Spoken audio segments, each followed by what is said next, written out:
بسم الله توكلنا على الله. حبايبنا الغاليين طلبة تانية ثانوي العلمي والأدبي. بدأنا محاضرة في فرع التفاضل في مادة الرياضيات البحتة. قلنا إن المادة دي فيها 3 فروع: تفاضل وجبر وحساب مثلثات. خدنا الفرع الأول، خدنا فيه أول محاضرة. المحاضرة دي موجودة على المنصة بتاعتنا، تحب تشوفها في أي وقت تواصل مع التيم بتاعنا. والنهاردة بإذن الرحمن هنفتح فرع الجبر.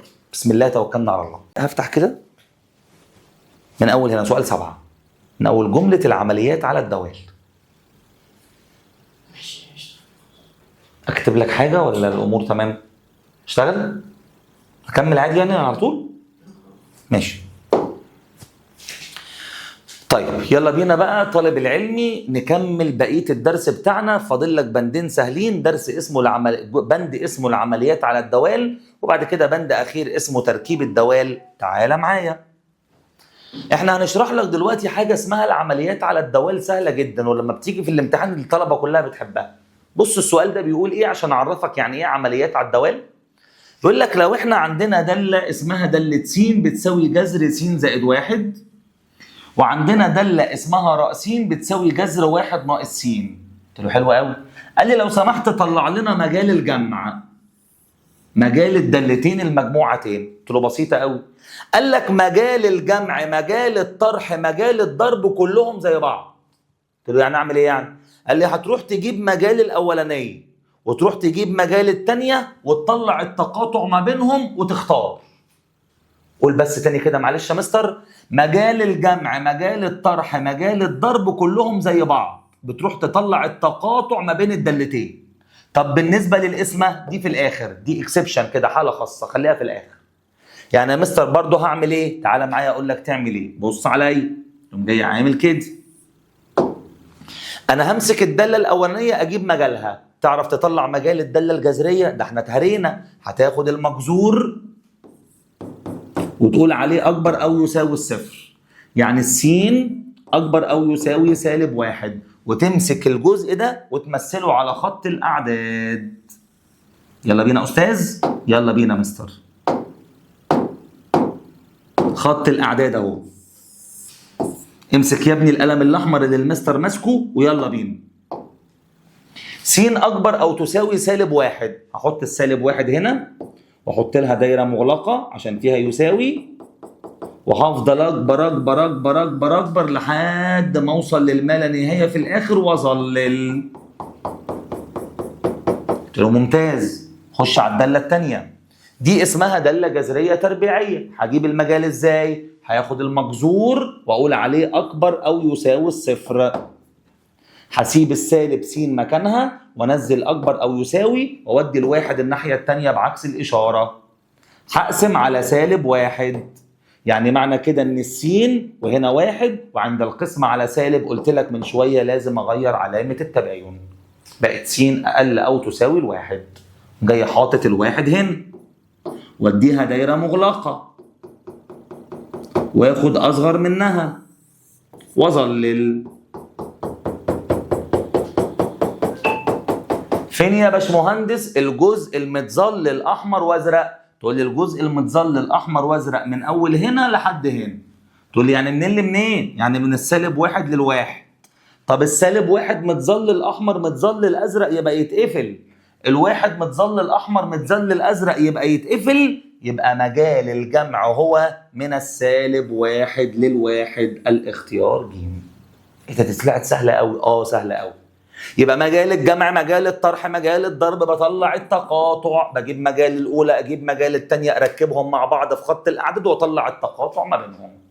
طب لو ما تقاطعوش اكتب فاي، هتلاقي في الاختيارات فاي لو ما تقاطعوش. ممكن تديني تاني؟ يلا خش معايا على الثانيه.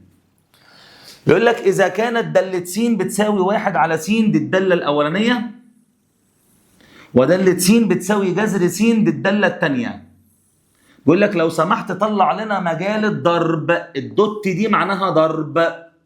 قلت له هو مجال الضرب ده عباره عن ايه؟ قال لي مجال الضرب عباره عن تقاطع. قسم صفحتك قسمين يا مستر. يلا حبيب قلبي. دي اسمها داله كسريه، والداله الكسريه مجالها فرق مجموعه اصفار المقام. هو انا بجيب اصفار المقام ازاي؟ بمسك المقام اصفره، المقام لما يتصفر يطلع السين بصفر، تقوم جاي حاطط هنا صفر. يبقى المجال هو كل الاعداد الحقيقيه ما عدا الصفر. خش على خط الاعداد اهو يا باشا. انا يا مستر الصفر الوحيد اللي مش معايا، وكل اللي على شماله معايا، وكل اللي على يمينه معايا. ده كده بالنسبة للجزء الأول. خش على الجزء الثاني.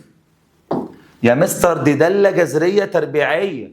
هي الدالة الجذرية مجالها بيتجاب ازاي؟ المجذور أكبر أو يساوي الصفر.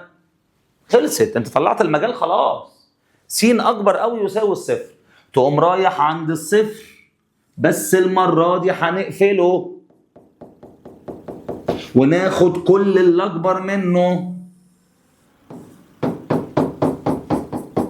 ونسأل حضرتك سؤال: أين المنطقة المظللة أحمر وأزرق؟ المنطقة المظللة أحمر وأزرق من أول هنا لحد هنا. حلو، من أول هنا لحد هنا دي. يعني منين لمنين يا مستر؟ من الصفر للما لا نهاية. طب نشوف بقى الصفر يتفتح ولا يتقفل؟ قال لك الصفر مفتوح أحمر، ما تكملش، مفتوح يبقى يتفتح. والما لا نهاية دائما وأبدا مفتوحة.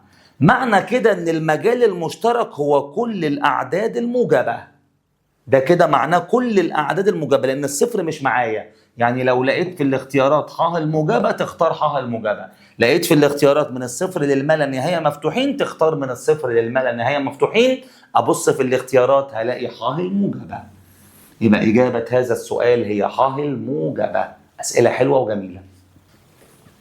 هنوصل دلوقتي ان احنا هنشرح لك بقى مجال القسمه. هي القسمه فين يا مستر؟ القسمه اهي يا استاذ. عندي دالتين مقسومتين، هنا في بسط وهنا في مقام. قال لي بص بقى، عشان تطلع مجال القسمه هتعمل نفس اللي فات بالظبط، انك هتطلع مجال التقاطع، بس في الاخر خالص هتاخد فرق اصفار المقام.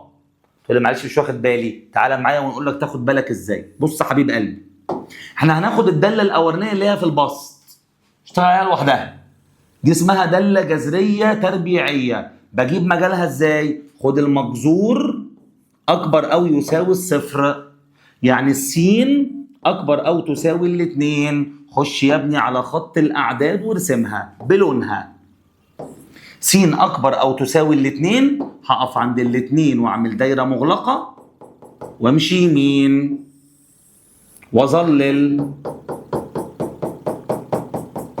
خش يا ابني على الداله الثانيه. يا سلام، اللي يجيب دي وهو قاعد كده بيسمعني يبقى معلم. مين يعرف المقام ده اسمه داله ايه؟ لا مش سامع. داله كثيره حدود. المقام داله كثيره حدود، ما فيهاش كسر ولا جذر. ما هي بتكلم على المقام لوحده. يعني معنى كده ان المجال هيبقى ح، لان احنا اتفقنا ان اي داله كثيره حدود مجالها ح. هتعمل ايه دلوقتي يا مستر؟ هظلل كل الح من تحت. طب اتفضل كمل. خلاص كده. قال لي لا، في القسمه في حاجه بتزيد. قلت له ايه هي؟ قال لي هتشيل اصفار المقام. يعني همسك المقام اللي بسين ناقص 3 واصفره واطلع منه السين اللي ب3، فهروح عند السين اللي ب3، السين اللي ب3 اهي وافتح. يعني دي ما بقتش معايا. تقول لي يعني المجال يعني معنى كده ان انا باخد التقاطع وبطلع منه اصفار المقام. تقول لي طيب بعد اذنك شيل لي دي كده عشان ما اتلخبطش. شيل لي دي كده مؤقتا، نرجع زي ما كنا، نرجع زي ما كنا. ايوه ايوه ايوه ايوه ايوه ايوه، يلا بينا يا استاذ. فين المنطقه المظلله احمر وازرق؟ قال لي المنطقه المظلله احمر وازرق من اول هنا، من اول هنا لحد هنا. دي المنطقه المظلله احمر وازرق. يعني منين لمنين؟ من اول الاثنين لحد الما لا نهايه. طب اقفل الاثنين ولا اسيبها مفتوحه؟ قال لي الاتنين مقفولة أحمر مقفولة أزرق يبقى تتقفل، والما لا نهاية دائما وأبدا مفتوحة. اوعى تنسى تكتب فرق مجموعة أصفار المقام. هي أصفار المقام بكام يا مستر؟ قال لي أصفار المقام ب3. لو سمحت حط هنا 3. يبقى الإجابة بتاعتك من 2 لما لا نهاية مقفول مفتوح فرق 3، وهي الإجابة د. خلي بالك من المجال بتاع الاسم. بكده يا باشمهندس ناخد واحدة كمان. بس افتكر ان دي عندك في ملزمتك. وريني كده حازم الملزمة. افتكر ان دي عندك في ملزمتك انت هتحلها. لا دي بتاعت الميكانيكا. هي دي.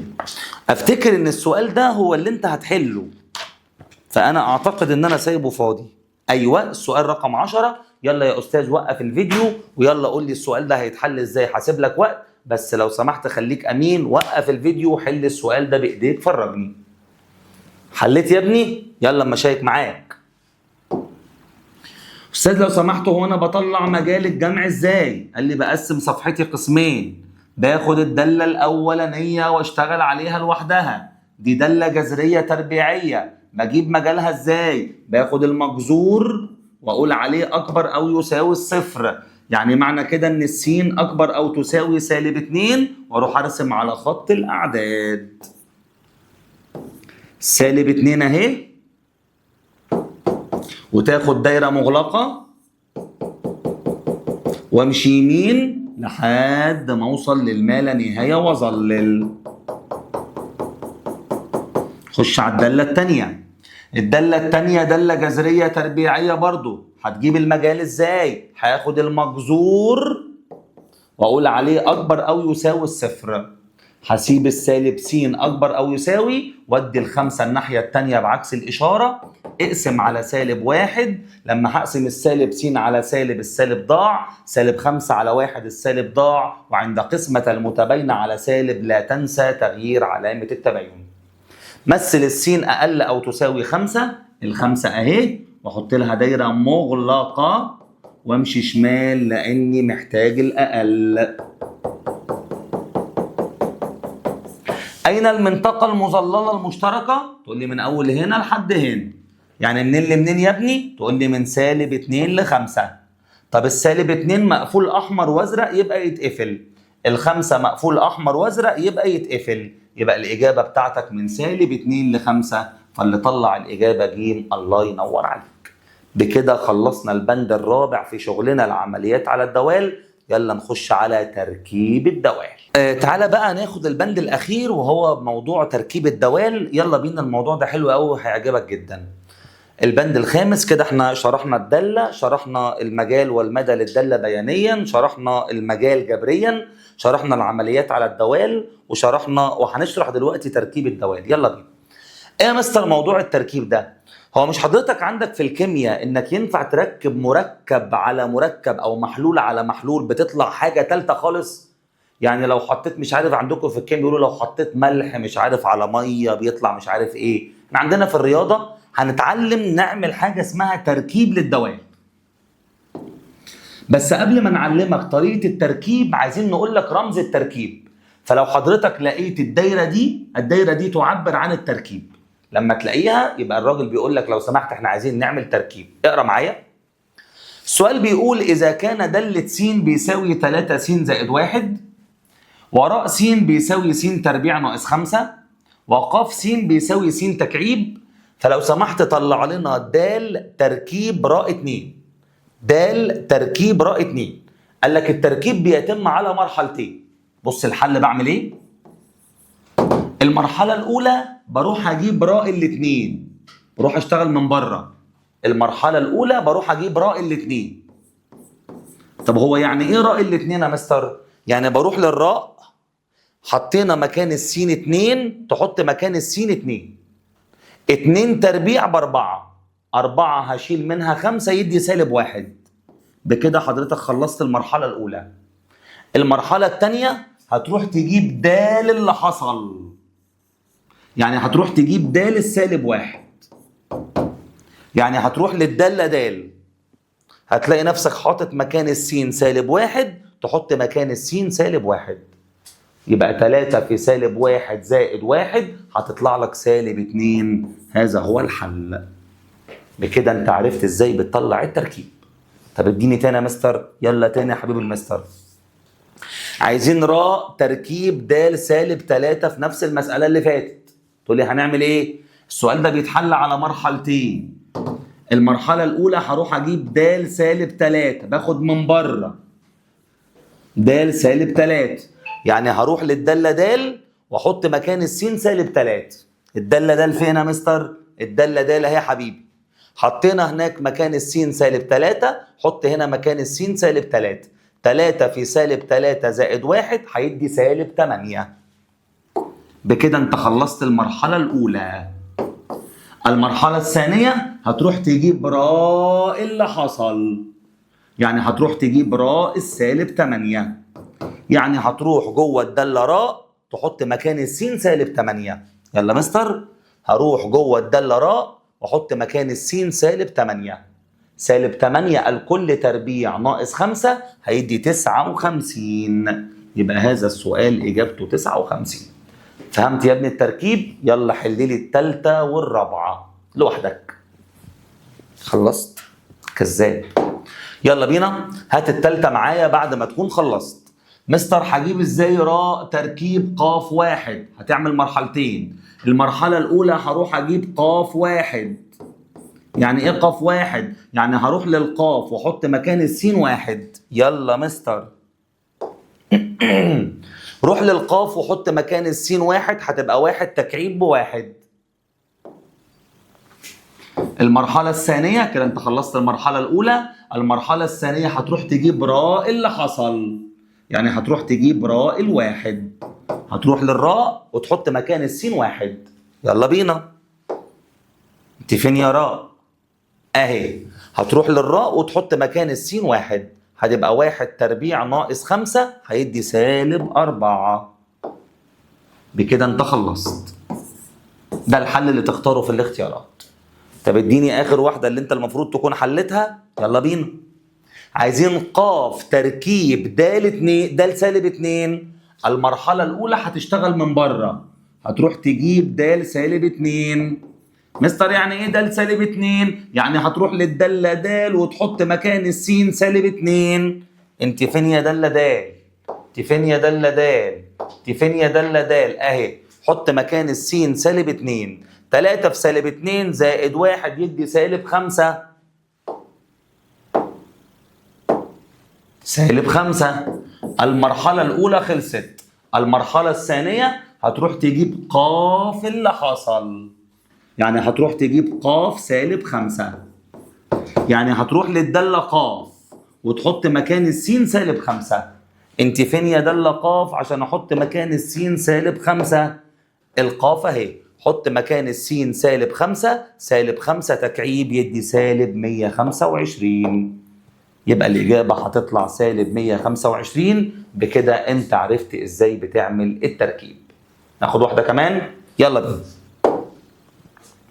السؤال ده في حتة مكتوبة عندك في الملزمة، لو سمحت اشطبها. هتلاقيني كاتب لك وحدد مجال كل منهما. ده اتلغى. ده بعد ما طبعنا الجزء ده اتشال من الوزارة، ما بقاش فيه مجال التركيب، ما بقاش علينا. قلت له طيب هنعمل ايه دلوقتي؟ الراجل ادالك دالة اسمها دالة س بتساوي 1 على س، وادالك دالة تانية اسمها راء س بتساوي س زائد 3. بس يا عيني عايز يخضك فقال لك هات د تركيب راء وما حطش رقم، خلاها بالمتغير. قلت له ولا يهمني، وانا هتهز يعني؟ يلا مستر. الخطوة الأولى هروح أشتغل من بره. هروح أجيب راء س. طب هجيبها ليه؟ ما هي معايا. اكتبها س زائد 3. كده حضرتك خلصت المرحلة الأولى. المرحلة الثانية هتروح تجيب د اللي حصل، يعني هتروح تجيب د س زائد 3. يعني هتروح للدالة د وتشيل منها السين وتحط مكانها س زائد 3. انت فين يا دالة د؟ قالت لي الدالة د اهي. حط مكان السين س زائد 3 يبقى 1 على س زائد 3. ده حل المسألة بتاعك.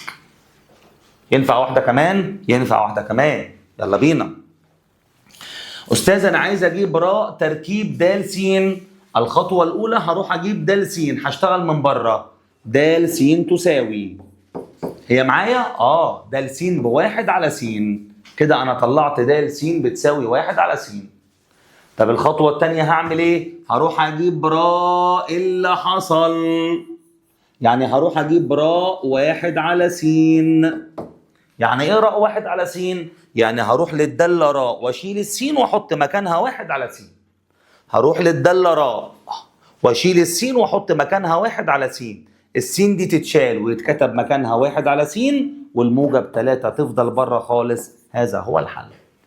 كده خدنا سؤال دالة تركيب للدوال بشكل مختلف شوية. وقف الفيديو وحل سؤال رقم 13، وخلي بالك السؤال ده مهم.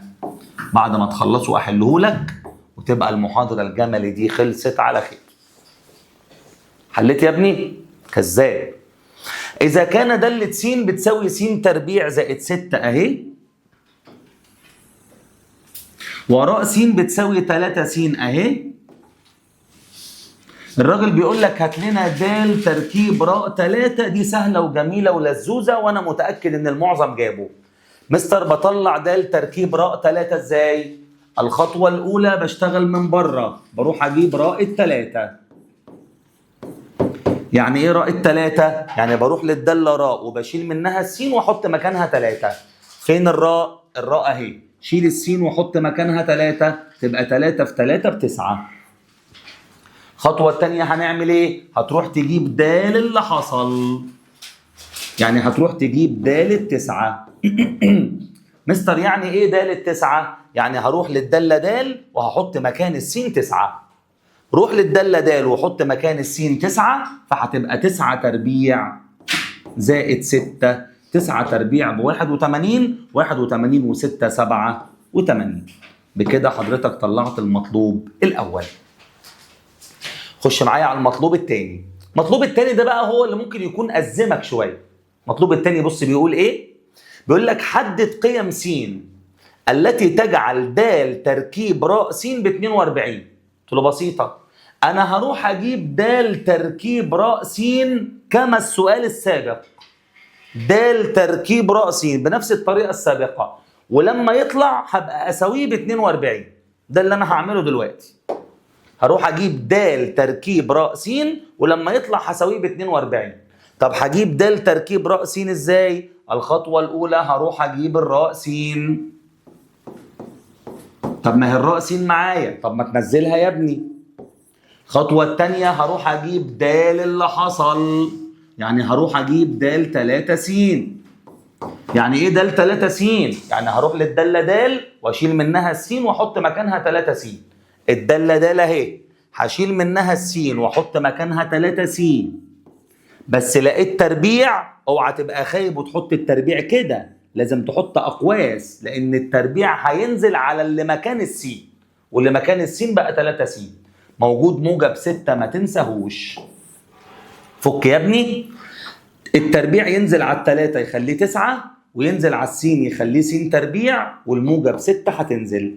هتعمل ايه بالمقدار اللي انت طلعته ده؟ هتساويه بال 42، لان هو ده التركيب. هساويه بال 42. ساوي الكلام ده ب 42. ودي ال6 الناحيه الثانيه بعكس الاشاره، ستصبح ال9 س تربيع ب 42 ناقص 6 ب 36. هقسم على ال9، ستصبح السين تربيع بتساوي 4. بأخذ الجذر التربيعي للطرفين ستصبح السين تساوي موجب أو سالب 2. بكده انت عرفت ازاي بتعمل حاجة اسمها تركيب الدوال، وخدنا منه أسئلة وتمارين كتير جدا. كده انا خلصت الشغل بتاعي. افتح لي الفهرس واديني علامة صح على اول درس جبر. الدرس ده اسمه الدوال الحقيقية. تعال اما اقول لك ايه اللي هتعمله لي المحاضرة الجاية. ان شاء الله الواجب اللي هتسلمه لي هيبقى شيت 1 جبر،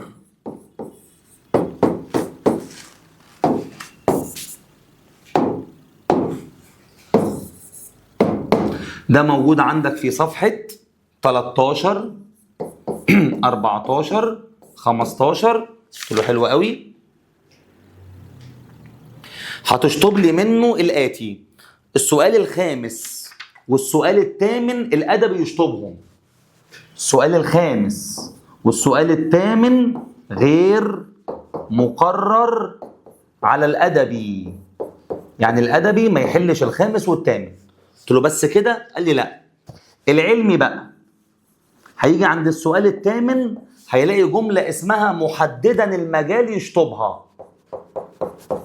العلمي هيلاقي السؤال الثامن موجود جنبها جملة اسمها محددا المجال، لو سمحتوا اشطبها لأن مجال التركيب اتلغى.